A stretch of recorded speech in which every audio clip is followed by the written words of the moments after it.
안녕하십니까. 박훈탁TV 2019년 8월 26일 이슈 진단 48회 방송입니다. 오늘도 KBS, MBC, SBS와 종편 방송이 보도하지 않는 중요하고 새로운 소식 전달해 드리도록 하겠습니다. 결국 트럼프가 시진핑을 우리의 적이라고 규정했습니다. 유럽이 트럼프의 관세 전쟁에 합류할 가능성이 발생했고 이것은 곧 중국의 붕괴를 의미합니다. 시진핑이 관세 전쟁으로 인한 불확실성 때문에 다음번 5개년 경제계획 발표를 1년 이상 하지 못하고 있습니다. 북경 정부가 홍콩 시위를 색깔혁명, 컬러 레볼루션, 즉 이념혁명으로 규정했고 시진핑이 민주화혁명으로 변질된 홍콩 시위를 무력 진압을 할 수밖에 없는 상황으로 가고 있습니다. 이렇게 되면 유럽이 트럼프의 대중국 관세전쟁에 합류할 가능성이 증가하는 것이고 이것은 곧 중국 경제와 중국 공산당의 붕괴가 시간 문제로 접어들었음을 의미하는 것입니다. 방송 시작하겠습니다. 구독 버튼, 알람벨 버튼, 좋아요 버튼 부탁드리겠습니다. 시진핑이 750억 달러에 달하는 미국산 수입품에 10% 보복 관세를 부과하기로 결정하자 트럼프 대통령이 중국산 수입품에 대한 관세의 단위를 또다시 상승시켰습니다. 슬프게도 과거의 미국 행정부들은 중국이 공정하고 무역 균형 있는 무역을 파괴해서 미국 납세자들에게 엄청난 부담을 안겨주는 것을 허용했습니다. 대통령으로서 나 트럼프는 더 이상 이런 일이 벌어지는 것을 허용할 수 없습니다. 그는 또 공정한 무역을 달성하기 위해서 우리는 이렇게 매우 불공평한 무역관계를 개선해야 한다고 트윗을 날렸습니다. 중국은 미국산 수입품 750달러에 대한 정치적 관세를 부과하지 말아야 합니다. 나는 10월 1일부터 중국산 제품과 생산물에 대한 25% 관세를 30%로 인상할 것입니다. 추가적으로 나머지 3천억 달러에 달하는 중국산 제품에 대해서 9월 1일부터 10% 관세를 부과할 예정이었는데 나는 이것을 15%로 인상할 것입니다. 이 문제에 관해서 관심을 가져주셔서 감사합니다. 트럼프가 관세 전쟁을 하는 것은 단지 중국을 압박하기 위한 정책이 아니라 제롬 파웰 연준 의장이 연방 기금 금리를 인하하지 않을 수 없게 만드는 방법이기도 합니다. 파웰 의장이 7월 31일 미국과 중국의 무역전쟁 추이를 관찰하면서 금리 정책을 결정하겠다고 말했습니다. 그래서 트럼프가 더 관세를 계속 증가시키는 것입니다. 이렇게 되면은 이코노미 마켓 위크, 경제와 시장이 약해지고 이것은 곧 Fed ease, 연준의 금리 인하로 이어진다는 것입니다. 바로 이것이 트럼프의 관세 정책의 경제적인 측면이기도 합니다.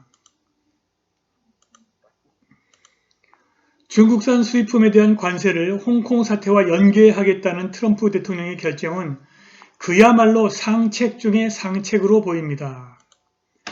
그것이 홍콩의 중요성을 미국과 서구 민주주의 국가들에게 대대적으로 과시할 것입니다. 그것은 또한 시진핑이 움직일 수 있는 여지를 줄여버리고 미국의 협상력을 제고할 것입니다. 트럼프는 홍콩 사태를 평화롭게 해결하기 위해서 시진핑과 직접 만나겠다고 제안함으로써 트럼프가 아니라 시진핑이 잠재적 폭력과 불관용의 원천임을 세상에 알렸습니다. 그러나 이러한 것들이 트럼프가 원하는 바를 현실에서 만들어낼지는 의문입니다. 시진핑은 결코 2020년 대선에서 트럼프의 재선을 원치 않습니다. 시진핑은 2020년 대선에서 트럼프가 떨어지고 그의 관세가 사라지기를 원합니다. 시진핑은 트럼프보다 더 다루기 쉬운 미국 대통령이 2020년 대선에서 등장하기를 바랍니다. 그러나 트럼프는 페이롤 텍스 감면으로 리세션을 얕게 만들거나 대선 이후로 미루어 재선에 성공할 것입니다. 트럼프가 2020년 11월 대선까지 계속 중국산 수입품에 관세를 부과하면 이미 절룩거리는 중국 경제가 치명적인 타격을 입을 것이고 제조업과 자본이 중국에서 대대적으로 탈출하는 사태가 벌어질 것입니다. 이제 유럽이 중국 경제 성장의 열쇠를 쥐고 있습니다. 트럼프의 관세가 아니라 유럽이 중국의 더 큰 관심사일지도 모르겠습니다. 시진핑이 트럼프 관세의 충격을 줄이려면 유럽과 무역에 중점을 두어야 합니다.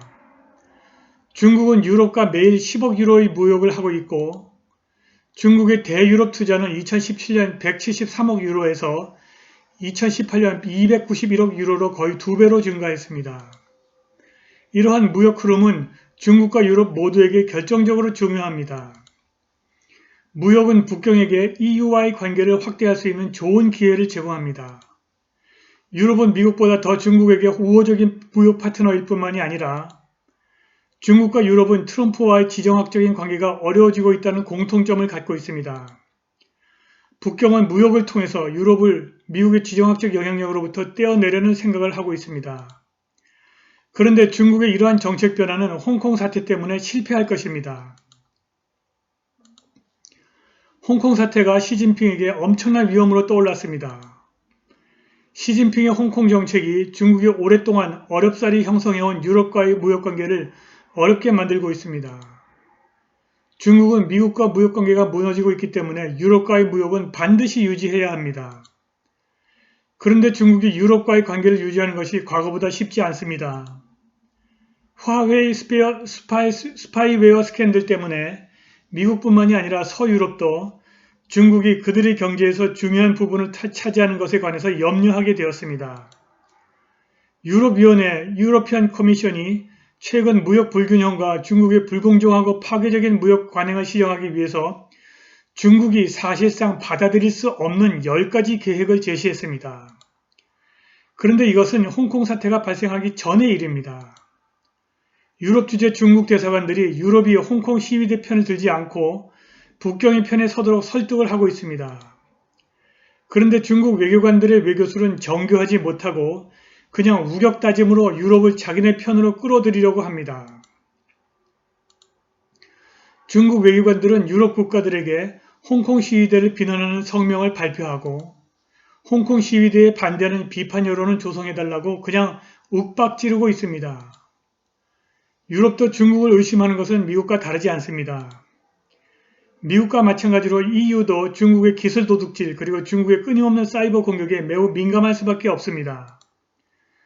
서유럽의 자유민주주의 국가들은 전체주의 중국에 맞서서 자유민주주의를 지키려는 홍콩 학생들에 대한 중국의 태도를 면밀하게 관찰하고 있습니다. 이제 곧 유럽은 미국 편에 설지 중국 편에 설지 결정을 할 것입니다. 일부 남유럽과 동유럽 국가들이 중국으로부터 수십억 유로의 투자를 받았습니다. 그러나 결정을 하는 것은 EU를 이끌어가는 독일과 프랑스입니다. 결정은 EU를 이끌어가는 독일과 프랑스가 할 것입니다. 중국은 홍콩 시위대를 폭력으로 다루지 말라는 영국의 요구를 거부했습니다. 중국 공산당은 홍콩이 매우 효율적인 법률 시스템과 금융 시스템을 갖고 있고 중국이 나머지 세계와 관계를 맺고 유지하는 데 있어서 결정적인 역할을 하고 있음을 똑바로 인식해야 합니다. 중국이 유럽을 자기네 편으로 끌어들이려고 공개적으로 노력하는 데에는 국내 정치적 이유가 있습니다. 니케이 아시안 리뷰에 따르면 중국 공산당 내에서 시진핑의 입장이 사람들이 생각하는 것처럼 그렇게 안전하지 않다고 합니다. 일부 공산당 정치국원들은 시진핑의 위안화 평가 절하를 싫어하고 그가 후계자를 지명하지 않는 데 동의하지 않으며 그의 개인 숭배와 경제 운영 방식에 비판적입니다. 게다가 많은 사람들이 시진핑이 1년 이상 다음번 5개년 경제 계획을 발표하지 않고 있는 것에 대해 염려를 하고 있습니다. 중국 공산당은 항상 중국 경제의 장기 계획을 수립했으나 시진핑은 아직 다음번 5개년 경제 계획을 발표하고 있지 않으며 이것이 공산당 고위 관료의 근심을 자아내고 있습니다. 일부 중국 공산당 정치국원은 미국의 관세보다 시진핑이 5개년 경제 계획을 발표하지 않는 것이 중국의 장기적인 경제 발전에 더 큰 장애물이라고 보고 있습니다. 이러한 요인들 때문에 중국에게 무역이나 지정학적으로 미국과 정반대 지점에 서 있는 유럽과의 무역관계 유지의 중요성이 날로 커지고 있습니다. 시진핑은 유럽을 중국 편으로 끌어들이려고 하고 있으나 성공하지 못할 것입니다. 그가 홍콩 시위대를 천안문 사태 때처럼 전차와 군대를 동원해서 마구 학살해버리면 1대1로 정책에 대한 유럽의 지지를 잃을 것이고 유럽과 무역을 지속할 수 있는 기회가 사라질 것입니다. 홍콩 시위대 학살은 이미 떨어진 중국 공산당의 명성에 오점을 남길 뿐만 아니라 그것이 시진핑의 국제적인 명성과 중요성을 무너뜨릴 것입니다. 시진핑이 이러한 잠재적 위험성을 고려하고 있을 것입니다. 만일 그러지 않았더라면 이미 지난주에 인민해방군이 홍콩에서 만행을 저질렀을 것입니다. 그런데 지금 홍콩 사태가 점입가경으로 가고 있습니다. 홍콩 시위 상황이 12주 연속으로 계속 악화일로를 치닫고 있습니다. 홍콩 경찰이 시위대에게 물대포를 쏘기 시작했고 경찰봉을 휘두르면서 시위대를 뒤쫓던 3명의 경찰관들이 시위대에게 경고를 하기 위해서 권총으로 실탄을 하늘을 향해 발사했습니다. 홍콩 경찰이 시위대를 향해서 실탄 사격을 할 가능성이 열린 것입니다. 북경 정부는 홍콩 시위가 색깔혁명, 컬러 레볼루션으로 변했다고 발표함으로써 인민해방군이 홍콩에 투입될 가능성을 열었습니다. 색깔혁명은 이념혁명, 즉 민주화혁명으로 해석할 수 있습니다. 홍콩 시위대에 대한 북경 정부의 인내력이 한계에 도달한 것 같습니다. 국영 신화통신이 지난 일요일 홍콩에 폭동이 발생하면 개입하는 것이 중국 중앙정부의 권한이자 책임이다 라고 발표했습니다. 일요일 신화통신은 홍콩 시위대가 홍콩 행정부를 전복시키려는 색깔혁명으로 변질되었다고 비난했습니다. 그 이전에도 북경이 관료들이 홍콩 시위가 색깔혁명이라고 말했습니다.